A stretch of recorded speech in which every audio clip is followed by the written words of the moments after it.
trap did not begin with violence. It began with something far more dangerous in a world built on secrets, ego, and emotional weakness. Desire sharpened into strategy.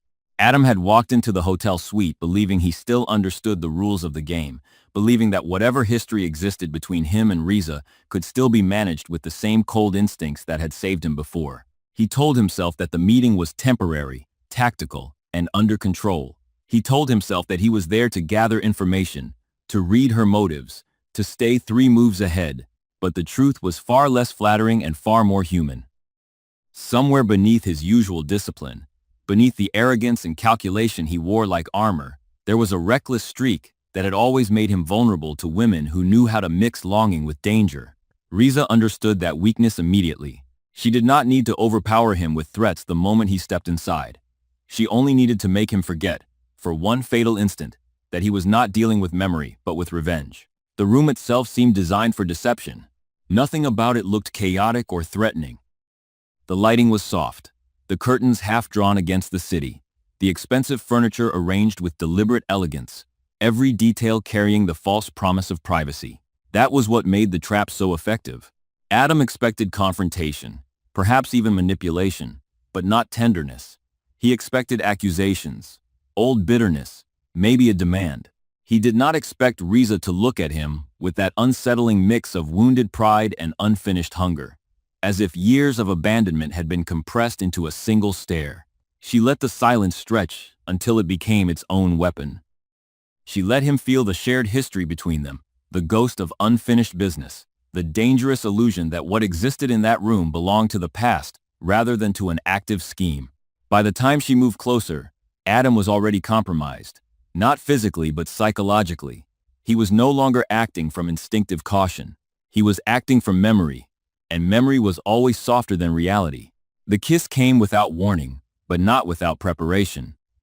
Riza had built the moment carefully, feeding Adam just enough emotional ambiguity to make retreat look almost cowardly. What made the act so devastating was not its passion but its precision. She did not kiss him because she wanted him back. She kissed him because she knew exactly how a moment like that could be weaponized.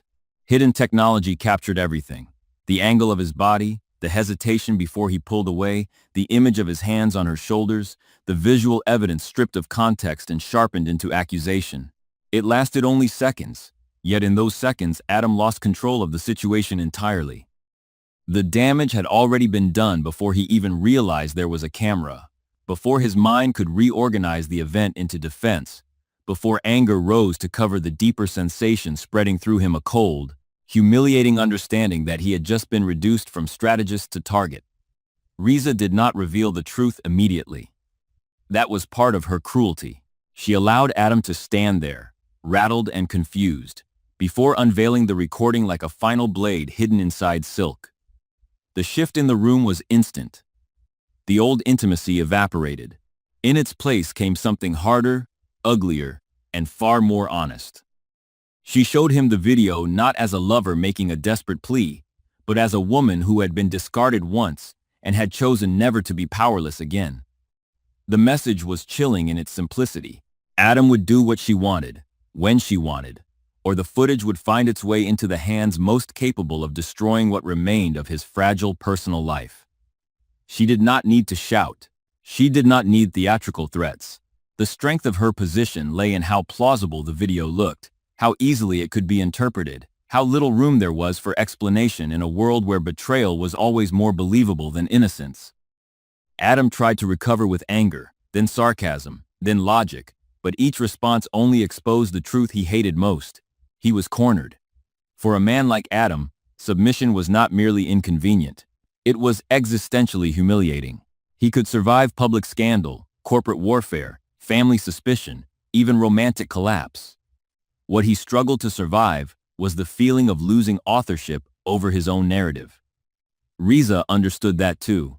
Her leverage did not rest only in the fact that Chelsea might see the video.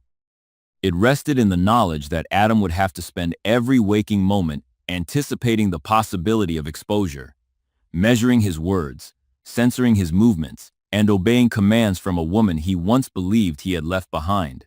Each instruction she gave him became less about practical gain and more about domination, She wanted to see him bend. She wanted to watch that famous self-control fray at the edges. She wanted him to feel what she had once felt when he vanished from her life without warning, leaving her to rebuild herself on rage and humiliation. If Adam had once treated her as a chapter he could close at will, Riza had now returned, determined to become the chapter he could not escape. But Adam was not the only one drawn into the blast radius. Secrets never remain isolated for long in a world like his.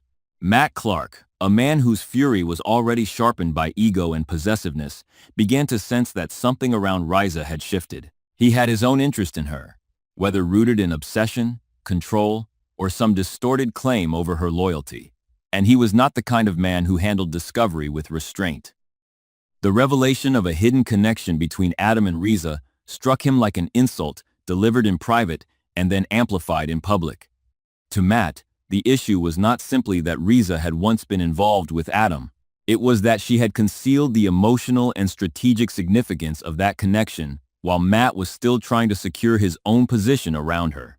In his mind, Adam was no longer merely an old lover resurfacing from a complicated past. He was a rival, an intrusion, and a threat.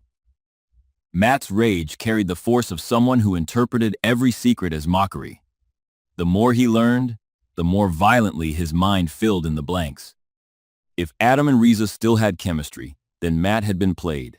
If Adam was still in contact with her, then Matt had been made a fool. If Riza was keeping evidence, hiding meetings, and operating in silence, then Matt's authority had already been undermined before he even knew he was in a contest. That humiliation was intolerable to him. Unlike Adam, who tended to process danger through strategy, Matt processed it through escalation. He did not pause to ask whether he had the full story. He reacted to the image in his head, and that image was enough to ignite war. In his anger, Adam became a symbol of everything Matt refused to lose: control, masculine dominance, emotional possession, and the right to define the terms of conflict. Once Matt started moving, the atmosphere around Adam darkened fast. What had begun as blackmail inside a hotel room expanded into something more volatile and unpredictable. Adam found himself trapped on two fronts. On one side was Riza, whose grip tightened every time he resisted. On the other side was Matt, whose temper made him dangerous precisely because he was less calculating and more impulsive. Adam had to keep Riza calm enough to prevent the video from surfacing, while also avoiding actions that would confirm Matt's suspicion and provoke open retaliation. Every move risked feeding the next disaster. Every silence created another misunderstanding. Every attempt to manage one threat strengthened the other. It was the kind of trap that did not rely on chains or locked doors. It relied on emotional geometry, on angles of pressure converging until escape became nearly impossible. The cruelest part was that Adam could not confide in anyone without sounding guilty. If he admitted that Riza had kissed him and recorded it, the image itself would still exist. If he insisted he had been set up, his explanation would depend on trust from people already exhausted by his past evasions and moral ambiguity. He had spent too much of his life teaching others to expect manipulation from him. Now, when he most needed someone to believe he had been cornered, his own history made innocence sound like performance. That irony gnawed at him. For perhaps the first time in a long while, Adam understood what it meant to be judged not by intention but by appearance, not by truth but by evidence shaped for public consumption. He had built part of his life on controlling narratives, and now he was staring into the merciless power of a narrative controlled by someone else. Chelsea, meanwhile, had not been living in peace even before the video arrived. There had been a growing unease around Adam, the kind of emotional tremor that women like her recognized long before they could prove anything. She knew his patterns. She knew the difference between stress and concealment, between fatigue and inner fracture, between an ordinary bad mood and the carefully neutral tone of a man hiding something explosive. What she did not know was how deep the danger had already run. When the video reached her, it did not come as a complete surprise so much as a devastating confirmation of her worst fears. Yet what truly shattered her was not merely the sight of Adam kissing another woman. It was the precision of the delivery. Someone wanted her to see it. Someone had chosen the timing, the angle, and the emotional effect. That meant the betrayal was not only intimate, it was strategic. Chelsea was not simply discovering pain. She was being pulled into someone else's scheme. Still, strategy did not soften the wound. The moment Chelsea watched the footage, everything inside her tightened with disbelief, anger, and grief. She replayed it not because she wanted more pain, but because the mind often returns to what it cannot accept. She searched for context in a medium designed to erase context. She watched Adam's body language, Riza's certainty, the visual closeness between them, and each second felt like another crack running through something she had fought too hard to rebuild. Chelsea had tolerated instability before. She had survived disappointment, emotional whiplash, and the exhausting cycle of wanting to believe in Adam despite everything his life tended to attract. But this felt different because it was undeniable in form, even if not yet in meaning. There it was, plain and brutal, a moment that made trust look foolish. The confrontation did not happen impulsively. Chelsea was too wounded for that. Her pain needed structure before it could become speech.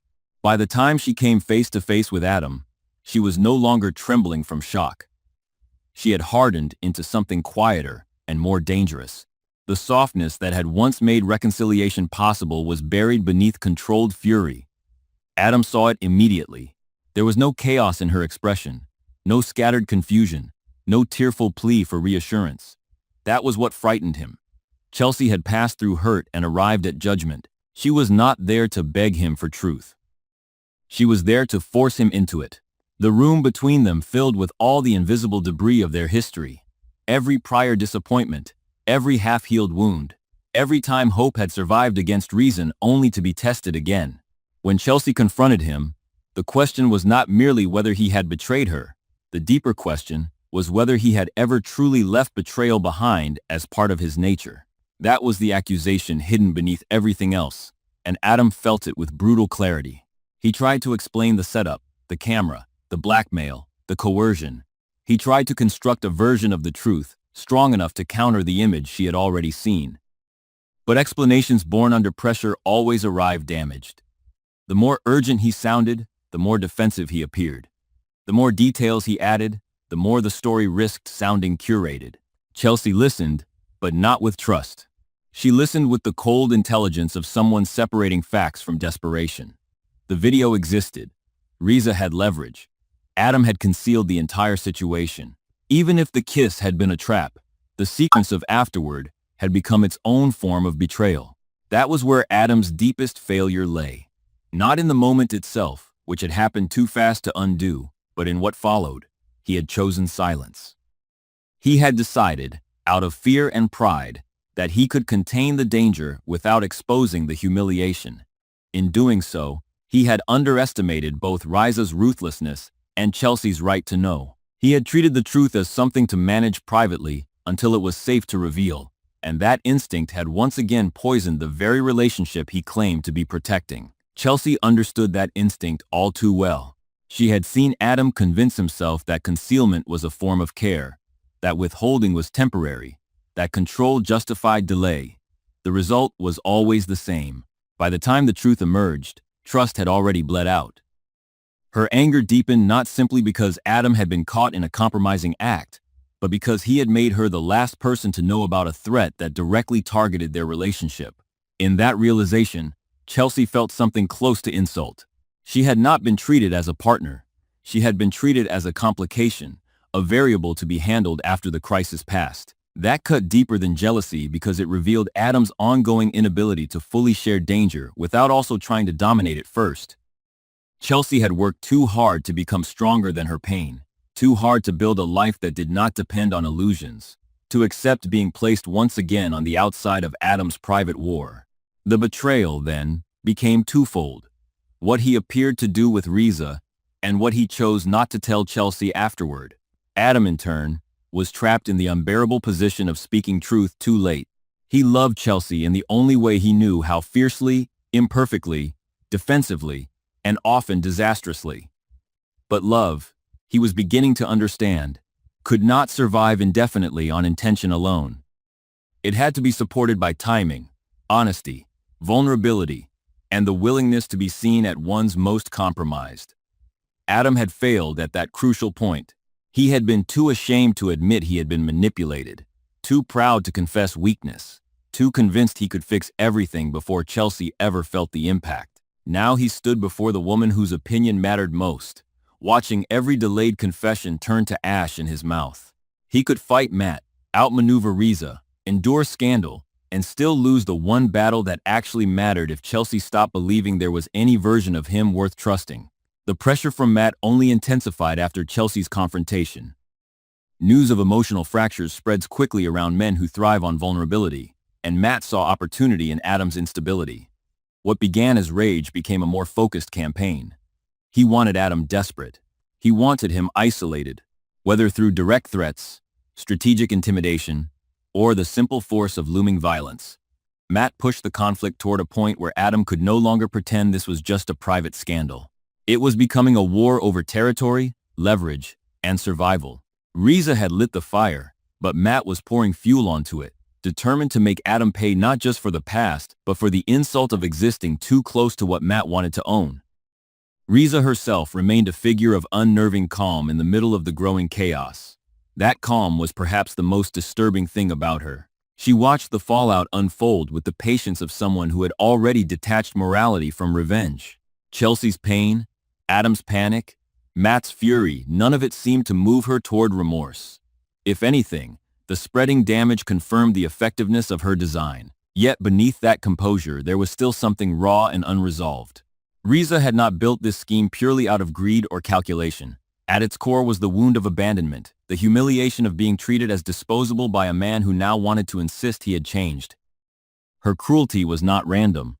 It was the grotesque shape of a past injury left to rot. That did not excuse what she had done, but it gave the conflict its darkest depth. Everyone here was acting from pain, but pain had chosen very different disguises. Control in Adam, vengeance in Riza, rage in Matt, and scorched clarity in Chelsea. Chelsea's ultimate struggle was not simply whether to forgive Adam. It was whether loving him required surrendering too much of her own peace. The video forced her to confront a question she had likely buried many times before. Was Adam always going to be a man whose life invited chaos through the front door and then expected love to survive the wreckage? Even if he had been trapped, even if the kiss had been staged, even if Riza and Matt were orchestrating a broader campaign against him, Chelsea still had to reckon with the emotional truth of what this relationship cost her. Trust with Adam was never static. It was always under siege, always demanding one more act of faith, one more reevaluation, one more decision to believe in a future stronger than the damage of the present. This time, the cost of that faith felt almost unbearable. And yet Adam's tragedy was that he was not lying about the danger. He really had been cornered. He really was trying to keep the damage from spreading. He really did understand, perhaps more painfully than ever before, that his secrecy had transformed victimization into apparent guilt. That complexity made the entire situation more devastating. If he were simply a cheat, Chelsea could condemn him cleanly. If he were simply innocent, she could defend him cleanly. But Adam existed in the murky space between compromised and culpable, trapped and responsible, manipulated by others, yet still guilty of choosing silence. That ambiguity is where real emotional ruin lies. It offers no easy absolution and no perfect condemnation, only a battlefield of motives where everyone bleeds from a different wound. By the time the emotional dust began to settle, nothing truly felt settled at all. Adam's world had narrowed into a brutal sequence of consequences. Riza still had the power to destroy more. Matt was still volatile enough to turn suspicion into bloodshed. Chelsea had not yet decided whether Adam's explanation deserved belief or whether belief itself had become too dangerous. What remained was a suffocating sense that one stolen moment in a hotel room had unlocked forces much larger than scandal. It had exposed the fragility of redemption, the hunger of old resentments, the violence of male ego, and the unbearable burden placed on love when truth arrives only after humiliation. In the end, the real devastation was not the kiss itself, nor the video, nor even the confrontation. It was the revelation of how quickly trust can be weaponized once desire, revenge, and secrecy begin feeding each other. Adam had thought he was walking into a meeting with a woman from his past. Instead, he walked into a reckoning with the parts of himself he still had not conquered. Riza had thought revenge would restore her power, yet the fire she lit threatened to consume far more than Adam. Matt believed rage would reassert his dominance, but rage only dragged him deeper into a conflict he could no longer control. Chelsea, perhaps most painfully of all, was left to stand in the middle of a truth that felt both manipulated and heartbreakingly real. In a world like theirs, betrayal was never just an act. It was an atmosphere, a pressure, a slow poison that moved through every silence and every withheld confession until love itself began to feel like evidence in a case no one could win.